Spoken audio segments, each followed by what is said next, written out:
താത്വികമായ ഒരു അവലോകനമാണ് ഞാൻ ഉദ്ദേശിക്കുന്നത്. എന്റെ അമ്മയെ നാട്ടിച്ചു. നമസ്കാരം, ബ്ലിങ്കിലേക്ക് സ്വാഗതം. മന്ത്രി, 2 മാസമായി ഞങ്ങൾക്ക് ശമ്പളമില്ല, രക്ഷിക്കണം മന്ത്രി. മഞ്ചേരി മെഡിക്കൽ കോളേജിലെ താൽക്കാലിക ജീവനക്കാരുടേതാണ് ഈ രോധനം. ജനത്തിൻ്റെ ക്ഷേമത്തിനായി ജനം തന്നെ തിരഞ്ഞെടുത്ത മന്ത്രി ഉടൻ തന്നെ കൊടുത്തു. എന്താ, ശമ്പളമാണോ? പിന്നെന്താ, പണി കൊടുത്തു. എന്തോ വരാൻ പോകുന്നു എന്റെ മനസ്സ് പറയുന്നു. നിങ്ങൾ എന്തോന്ന് മനസ്സിലാക്കിയത്?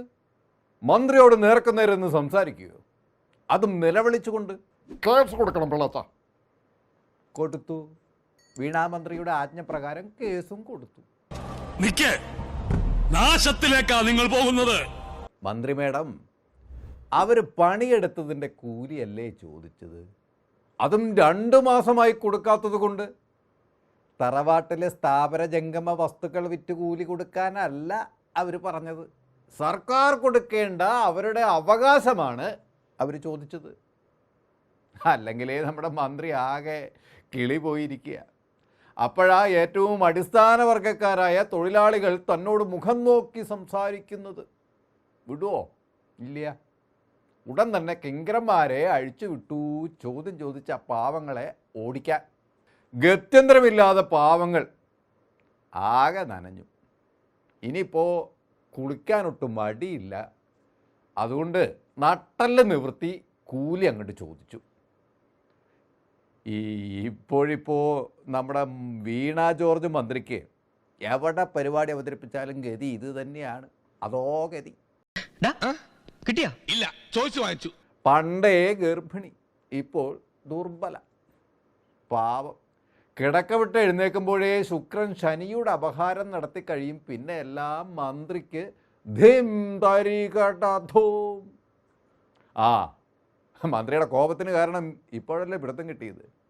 അങ്ങാടി തോറ്റതിന് അമ്മയോട് എന്നതായിരുന്നു സംഭവം. മന്ത്രി വീണ ജോർജ് മഞ്ചേരി ഗവൺമെൻറ് മെഡിക്കൽ കോളേജിൻ്റെ ഉടമസ്ഥാവകാശം സംബന്ധിച്ച് വേദിയിൽ പറഞ്ഞത് വാസ്തവ വിരുദ്ധമാണ് എന്ന് നഗരസഭാ ചെയർപേഴ്സൺ വാദിച്ച് പരസ്യമായി രംഗത്ത് വന്നതോടെ മന്ത്രി മേഡം ഇഞ്ചി കട്ടിച്ച കുരങ്ങനെ പോലെയായി. ആ ചുരുക്കാണ് പാവം തൊഴിലാളികളുടെ മേൽ തീർത്തത്. ഏയ് സുബേദ മേഡം, നിങ്ങൾ സൂക്ഷിച്ചോട്ടോ. ഉഗ്ര വിഷമുള്ള പാമ്പാ, പക കാത്തു വെച്ച് തീർക്കും. നമ്മുടെ ഡോക്ടർ ഹാരിസിൻ്റെ കാര്യത്തിൽ മന്ത്രി ഇടപെട്ടത് കണ്ടില്ലേ? കാത്തിരുന്ന് പക വീട്ടി. പക്ഷേ മന്ത്രി എന്ത് ചെയ്താലും അവസാനം മന്ത്രി തന്നെ നാണം കെടും എന്ന അവസ്ഥയാണ്. കഷ്ടം മന്ത്രി, കഷ്ടം. നിങ്ങളൊരു മഹാദുരന്തമാണ് എന്ന് വീണ്ടും വീണ്ടും തെളിയിച്ചുകൊണ്ടിരിക്കുകയാണ്. ആസ്ഥാന തേപ്പ് എരന്ന് വാങ്ങുന്നതിന് വേൾഡ് സ്വയം തേപ്പ് ഓർഗനൈസേഷൻ്റെ ഒരു അവാർഡ് കൂടി വാങ്ങിയിട്ടേ മാഡം മന്ത്രി പണി വിടാൻ സാധ്യതയുള്ളൂ എന്നാണ് കേൾക്കുന്നത്. ഈ വർഷത്തെ തേപ്പ് അവാർഡ് മാഡത്തിന് തന്നെയാണ് കേട്ടോ. മന്ത്രിപ്പണി വിടാൻ ഇനിയും സമയമുണ്ടല്ലോ, അപ്പോഴേക്കും തികച്ചേക്കണം. ഡോക്ടർ ഹാരിസിനോട് പക വീട്ടാനിറങ്ങിയ മന്ത്രി അതും ചീറ്റിപ്പോയതിന് പിന്നാലെ ഇപ്പോൾ 15 അംഗരക്ഷകരുടെ സംരക്ഷണം കൊടുത്തിരിക്കുകയാണ് സർക്കാർ. ചിരിക്കാൻ വയ്യേ.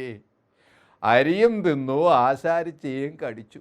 പിന്നെ മന്ത്രിക്ക് മുറുമുറുപ്പ് എന്നാ ജനം ഇപ്പോൾ പറയുന്നത്.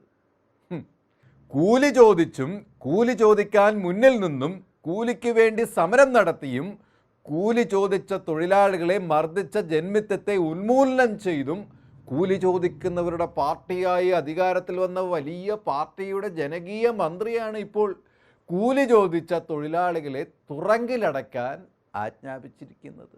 മന്ത്രി ഇരിക്കുന്ന ആ കൊമ്പ് മുറിച്ച പഴയ കുരങ്ങൻ്റെ കഥയാണ് ഇപ്പോൾ ഓർമ്മയിൽ വരുന്നത്. എല്ലാം സിസ്റ്റത്തിൻ്റെ കുഴപ്പമാണല്ലേ മേഡം? പണ്ട് പറഞ്ഞ കപ്പലും ഇപ്പോൾ തിരയിൽപ്പെട്ടിരിക്കുകയാണ്. കപ്പിത്താനെ കാണാനുമില്ല. ബ്ലിങ്ക് തുടരൂട്ടോ. കൂടുതൽ വാർത്തകൾക്കും വിശേഷങ്ങൾക്കും ഞങ്ങളുടെ channel like, share and subscribe ചെയ്യണം. കൂടാതെ സബ്സ്ക്രൈബ് ബട്ടണിലെ ബെൽ ഐക്കണും എനേബിൾ ചെയ്യാൻ മറക്കരുതേ.